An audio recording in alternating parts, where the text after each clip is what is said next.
Carbon County, Wyoming Territory, in the autumn of 1887, was a place shaped by what had already passed through it and what had been left behind. The Union Pacific had come through 2 decades earlier, dragging with it the machinery of empire, iron, coal, labor, ambition, and when the rail line was finished and the crews moved west, they left behind the debris of that ambition scattered across the high plains like the belongings of someone who had packed in a hurry. Abandoned staging yards, collapsed bunkhouses, equipment too heavy or too broken to justify the cost of hauling further. The wind moved through these remnants without sentiment, scouring rust from iron and paint from timber and memory from the land itself, until most of what had been left was indistinguishable from the landscape. Most of it. Not all. Because some things are too large to forget, and the iron cylinder sitting on the flats 2 miles south of the Rawlins Road was one of them. It had been a pressure vessel of some kind, a boiler housing perhaps, or a steam reservoir from one of the compression rigs used during tunnel blasting in the mountains to the west. Nobody in the county could say for certain what it had been built for, because nobody had been present when it was abandoned, and the Union Pacific did not keep records of what it left behind, only of what it carried forward. What was certain was this. The cylinder was made of riveted iron plate, 3/8 of an inch thick, 17 feet long, and nearly 9 feet in diameter at its widest point. It lay on its side in the dry grass like something that had fallen from an enormous height, half buried at one end, where the ground had shifted over 2 decades, and it had been sitting there long enough that the sage had grown up around its base, and the rust had given it the color of old blood. People passed it on the road and did not remark on it. It was simply part of the landscape now, as fixed and as meaningless as any other thing the railroad had discarded. It was meaningless, that is, until the autumn of 1887, when a woman named Leora Puit began clearing the sage away from its base. Leora was 34 years old. She had come to Carbon County 3 years earlier with her husband, Cyrus, and their 4 children, Thomas, who was 12, Emmeline, who was 9, the twins Ruth and Henry, who were 6, from a farm in eastern Ohio that had failed in the drought of 1883. Cyrus Pruitt had been a blacksmith by training before he was a farmer by necessity, and what had drawn him west was not the land itself, but the promise of ironwork at the mines near Hannah, 20 miles to the east.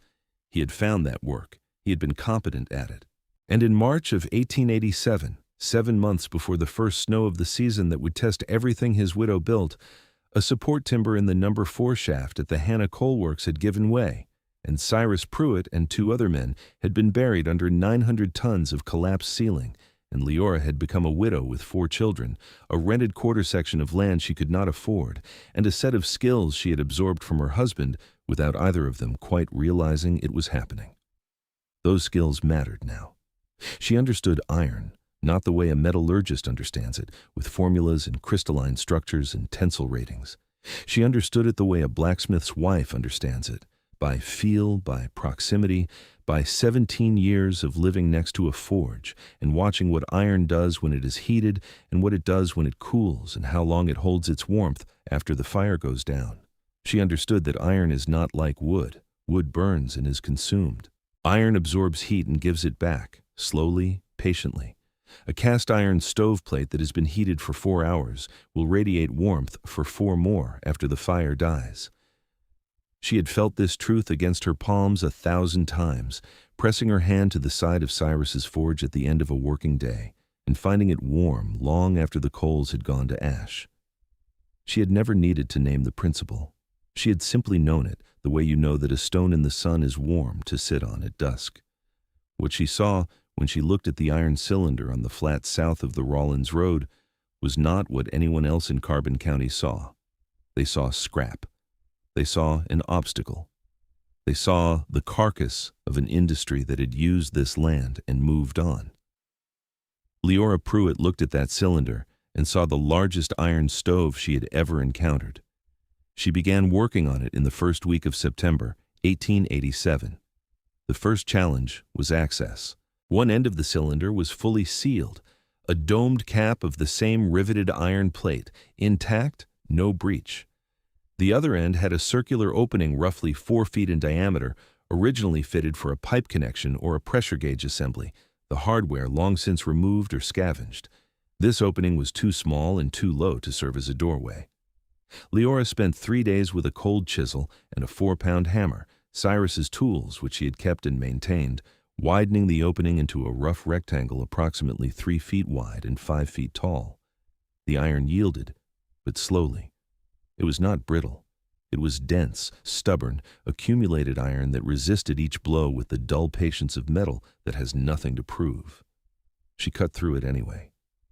Thomas helped, holding the chisel while she swung, the two of them working in a rhythm that neither of them had to be taught because they had both watched the same man work for years. When the doorway was cut, she stood inside the cylinder for the first time and understood the space she had claimed. The interior was larger than any single room in the rented cabin she and the children currently occupied. 17 feet long, nearly 9 feet at its widest diameter, curving to a floor that was not flat but gently rounded, the belly of the cylinder resting in the shallow depression it had settled into over 2 decades. The iron walls rose around her in a smooth, unbroken arc. There were no gaps, no chinking to fail, no corners where wind could find purchase. The structure was, by its nature, sealed in a way that no log cabin in the territory could match, because it had been designed to hold pressure from the inside, which meant it was more than capable of holding wind from the outside. She could feel, even in September, the thermal properties of the space. The sun had been on the cylinder all day. The exterior iron was warm to the touch, but inside, the air was noticeably cooler. The thermal mass of the iron had absorbed the day's heat without transmitting all of it inward, creating a natural buffer. She put her palm flat against the interior wall and held it there and felt the slow, deep warmth moving through the plate, not fast like a heated skillet, but gradual, stored, patient. This was what she had been counting on. This was what iron does. The neighbors began to notice in the second week of September. It was not possible to miss. The cylinder sat in plain view of the Rawlins Road, and Leora was at it every day, hauling materials from the cabin, making trips to the trading post for supplies she could barely afford, cutting and fitting timber inside the iron shell.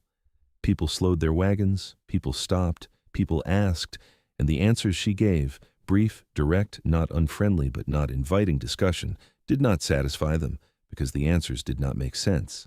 She was making it into a home. She was going to move her family into the cylinder for winter. She was going to heat it with a stove. The reaction in the community consolidated around the opinion of Clyde Buford within a matter of days. Buford was 51 years old, the largest cattle rancher in that part of Carbon County, running 300 head on open range, and he had been in the territory since 1874. He had survived 13 Wyoming winters, which in that particular geography meant he had survived winds that could knock a grown man sideways, temperatures that could freeze an exposed ear in 4 minutes, and storms that arrived with less warning than a gunshot and lasted longer than anyone's patience. He was a practical man in the way that people who have lived through serious hardship become practical, stripped of theory, distrustful of cleverness, loyal to the methods that had kept him alive. He had built his ranch buildings from logs and sod because logs and sod worked, and he had not found any reason in 13 years to question that conclusion. He rode down to the cylinder on a Wednesday afternoon in late September and sat on his horse and watched Leora fitting a stovepipe through a hole she had cut in the iron wall near the sealed end. He watched for several minutes without speaking. Then he said what everyone in the county was thinking, and he said it with the blunt directness that was his particular conversational style. He told her she was going to freeze her children to death. He said it plainly, without cruelty, with the genuine conviction of a man who has spent 13 years learning what cold does to people and does not believe that a hollow iron tank is an answer to any of it. He told her that iron in winter does not hold heat, it steals it. That the cylinder would become a cold sink, drawing warmth out of anything it touches, that the walls would frost over on the inside, that the stove would burn through fuel trying to heat a metal shell that would radiate every degree back into the Wyoming night as fast as she could produce it. He said that if she wanted to survive the winter, she should patch her cabin and stack wood, and stop spending her time on a rusted boiler that the railroad had thrown away because it was worth less than the cost of moving it. Leora listened. She had her hands on the stovepipe, steadying it in the hole she had cut, and she listened to everything Clyde Buford said without interrupting him. When he finished, she was quiet for a moment. Then she said, "Iron holds heat. It does not lose it. That is what iron does." Buford shook his head. He told her he had handled more iron than she had, that his branding irons were iced to the touch every morning from October to April, and that she was confusing the behavior of iron near a fire with the behavior of iron in a Wyoming blizzard. He was not being unkind. He genuinely believed he was right, and from the surface of what he knew, branding irons are indeed ice cold on winter mornings. But Leora was not talking about a branding iron. She was talking about 4,000 pounds of iron plate enclosing a sealed space with a stove in it, and the difference between those two things is the difference between a pebble in a stream and a boulder in a river. The pebble moves with the current, the boulder shapes it. She did not explain this to him. She said thank you for his concern, and she went back to fitting the stovepipe, and Buford turned his horse and rode back toward town, and by the end of that week the story of the widow Pruitt and her iron tank had become the most reliable source of amusement in the valley. They called it the Pruitt oven, which was meant as mockery, because the idea of living inside what was essentially a metal cooking vessel struck people as both absurd and vaguely degrading, the kind of thing a person does when they have lost their grip on the difference between a home and a container. At the trading post, at the feed store, on the road between Rollins and Hannah, people repeated the phrase with the kind of comfortable certainty that comes from knowing that everyone around you agrees. A woman with 4 children was preparing for winter inside an iron tube. The tube would be cold. The children would suffer. Someone would have to intervene eventually. The mockery had a particular texture to it that is worth understanding, because it was not born of malice. It was born of experience, shared, hard-won, repeatedly confirmed experience that told every settler in Carbon County exactly what winter required and exactly what winter destroyed. These were people who had buried neighbors, who had found cattle frozen standing in open fields, who had watched well-built cabins fail at the joints in January and kill the families inside them through nothing more exotic than cold air finding a gap. When they looked at a woman moving her children into an iron tube, they were not laughing at her ambition.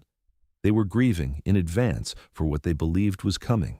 A woman named Elda Marsh, Clyde Buford's sister-in-law, brought a basket of preserves to Leora's cabin in the 3rd week of October and asked her, gently, whether she had considered what would happen when the first blizzard hit, and the iron walls began to sweat with condensation and froze into a shell of interior ice. She described this with the specificity of someone who had seen moisture freeze on the inside of iron hardware. Door hinges, stove flues, pump handles, and she meant every word of it. Leora thanked her for the preserves and said she would be fine. What none of them had stopped to calculate was the thermal mass involved. Thermal mass is not a complicated concept, though it sounds like one. It is the simple principle that dense materials absorb heat slowly and release it slowly, while light materials absorb heat quickly and release it quickly. A thin wooden wall heats fast and cools fast.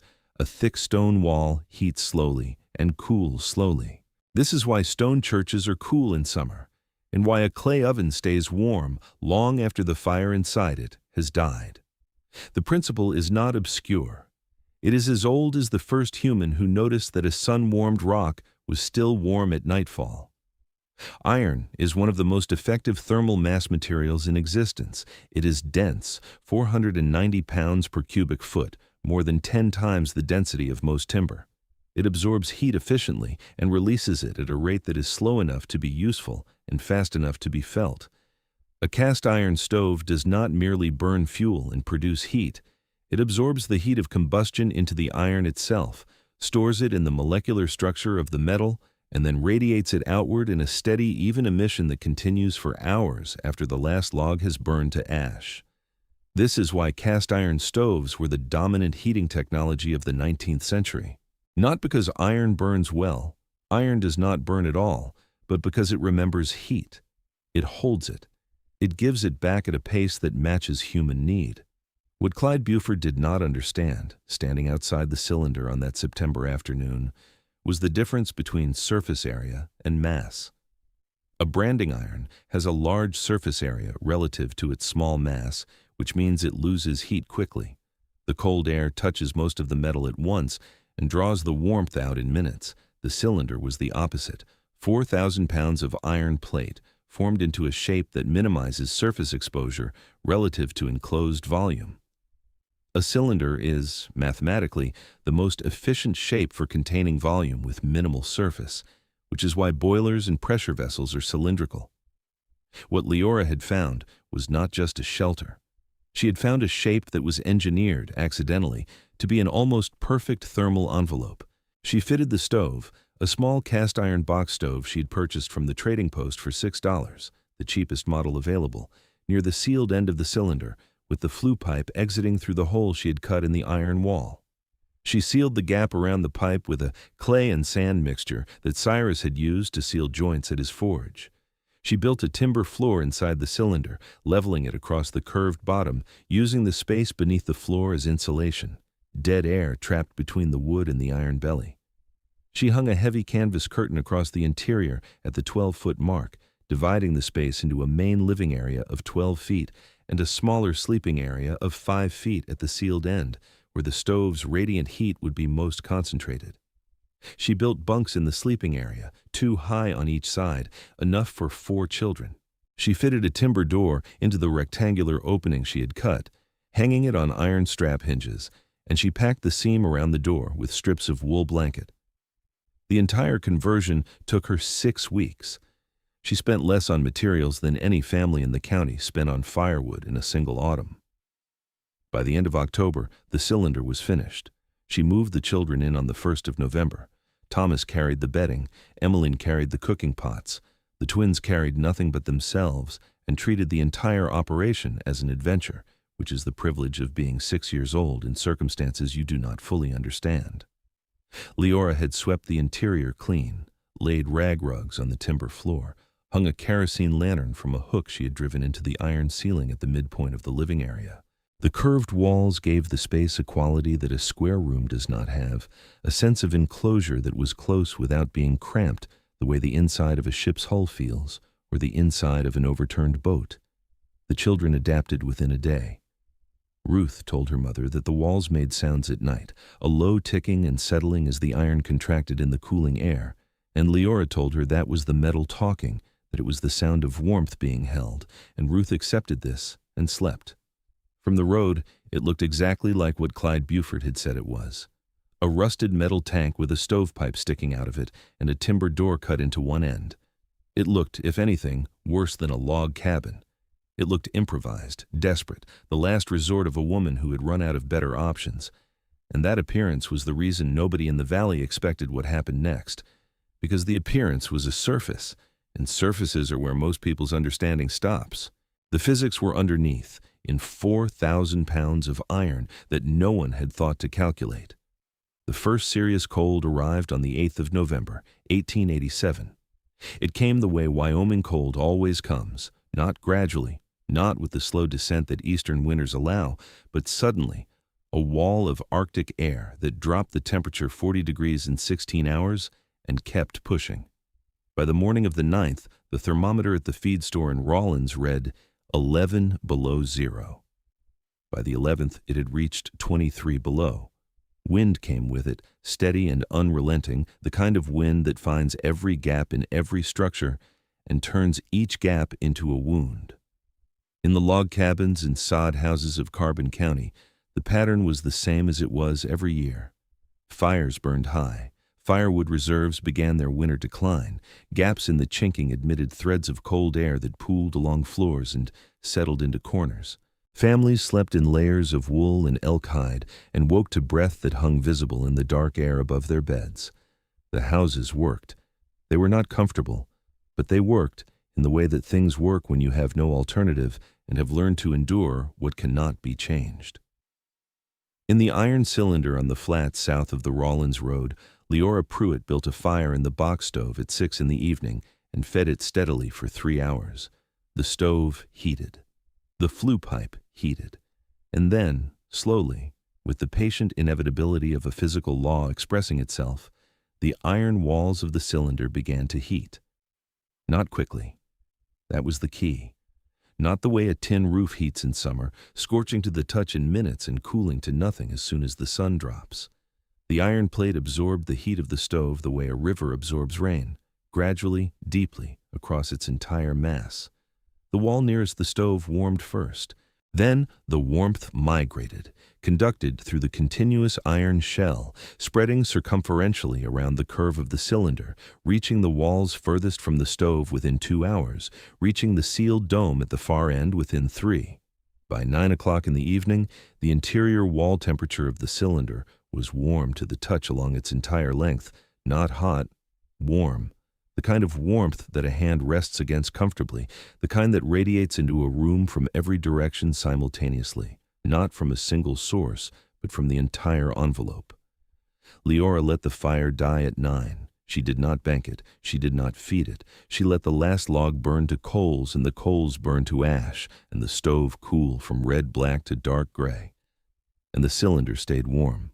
At midnight, with the outside temperature at 19 below zero and the wind pressing against the iron shell with the steady insistence of something trying to get in, the interior of the cylinder was 48 degrees. The iron walls were still radiating. 4,000 pounds of metal that had spent 3 hours absorbing heat was now spending that stored heat back into the enclosed space at a rate so gradual that the temperature inside the cylinder dropped less than 2 degrees per hour. The children slept behind the canvas curtain in the warmest part of the space, nearest the stove in the sealed end, and the air around them was warmer still, 53 degrees, warm enough that Ruth had pushed her blanket to her waist and slept with her arms bare. By 6 in the morning, when Leora rebuilt the fire, the interior temperature had dropped to 41 degrees. 41 degrees after 9 hours without fuel at 20 below outside. In any log cabin in the county, 9 hours without fuel would have meant an interior temperature within 5 degrees of the outside air. The logs do not store heat, they do not radiate, they insulate partially. But once the fire dies, the insulation is all that stands between the interior and the cold, and insulation alone without a heat source is a delay, not a defense. The iron was different. The iron was not merely a wall, it was a battery. It charged when the fire burned, and it discharged when the fire died, and the discharge rate was slow enough that a 3-hour fire in the evening could hold the space above 40 degrees until morning. Leora had calculated this. She had not used that word, calculated, but she had known it, in the way that someone who has spent 17 years next to a forge knows what iron does. She had known that 4,000 pounds was enough.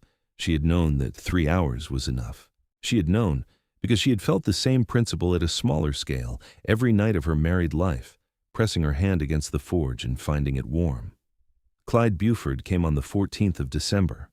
He came for the same reason Corvin Dahl had come to Britta Solberg's barn: guilt, concern, the low, persistent worry of a man who had said hard things in September and had been carrying the weight of them since. The temperature that morning was 26 below zero.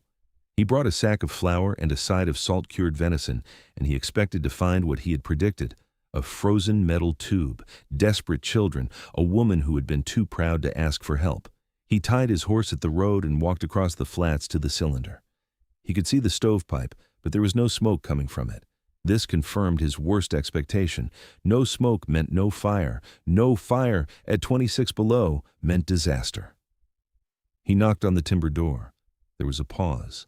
Not in patches, not near the stove only, but everywhere. A uniform, radiated warmth that had been deposited into the iron by a fire that had been dead for 14 hours and was still, impossibly, being given back.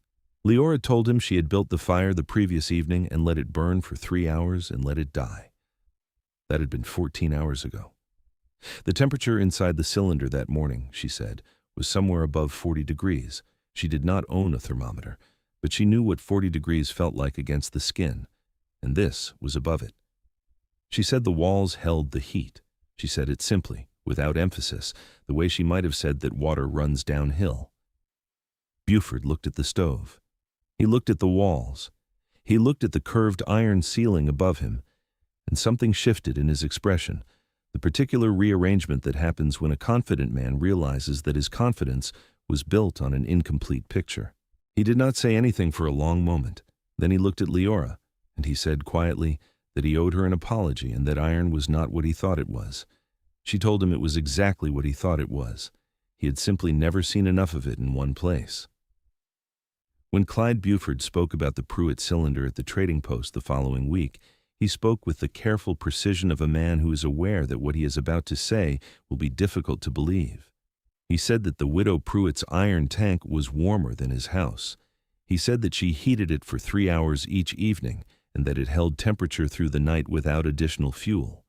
He said that her children were sleeping without heavy blankets and that the walls of the structure were warm to the touch at dawn. He said these things to men who had spent the autumn laughing at the Pruitt oven, and he said them without qualification, and the laughter stopped. 3 men rode out to see it for themselves before Christmas. What they found matched what Buford had described. The cylinder was, by every practical measure, the warmest dwelling in Carbon County. It used less fuel than any cabin of comparable living space. It held heat in conditions that drained every log structure in the valley to the edge of habitability. And it did this not through any ingenuity of construction or any technology that did not already exist, but through the simple accumulated physics of iron, its density, its thermal conductivity, its capacity to absorb and re-emit heat at a rate that happened by accident of molecular structure to match the pace of human need almost exactly. By the spring of 1888, 2 other families had begun modifications to iron salvage from the old railway staging grounds. Smaller pieces, plate sections bolted together, nothing as elegant as the intact cylinder Leora had claimed, but informed by the same principle. She raised her 4 children inside it through the worst weather that the Wyoming high plains could deliver, and in those 4 years she burned less firewood than any comparable family in the county by a factor that Clyde Buford later estimated at roughly 1/3. 1/3 the fuel, 1/3 the labor, 1/3 the autumn spent cutting and hauling and stacking against a winter that inside those iron walls had been reduced from a siege to an inconvenience. She married again in 1891, a rancher named Holt from the Platte Valley, and moved to his property 30 miles east, and left the cylinder standing on the flat south of the Rawlins Road. Thomas, by then 16, visited it once the following winter, and found a drifter sheltering inside it, and the drifter told him, unprompted, that he did not know who had built the place, but it was the warmest night he had spent in 2 years of traveling. Thomas did not explain. He simply nodded and walked on, and it stood there for another 19 years after that, slowly returning to the landscape, the timber door rotting away, the stovepipe rusting to a thread, the sage reclaiming the ground around its base. By 1910, it was just iron again, scrap in the grass, indistinguishable from everything else the railroad had left behind. But the families who had lived near it, the ones who had watched a widow with a hammer and chisel turn a piece of industrial debris into the warmest home in the county, did not forget what it had demonstrated. And in the small, practical, unwritten way that knowledge moves through communities of people who work with their hands and trust what they can feel, the warmth of iron under a palm, the slow release of stored heat into cold air, the physics of density expressed as comfort, something of what Leora Puit understood continued. It is worth sitting with what she actually did for a moment. She did not build a shelter. She found one. She looked at something that everyone else in the county had looked at for 20 years and saw something that none of them had seen because she was asking a different question.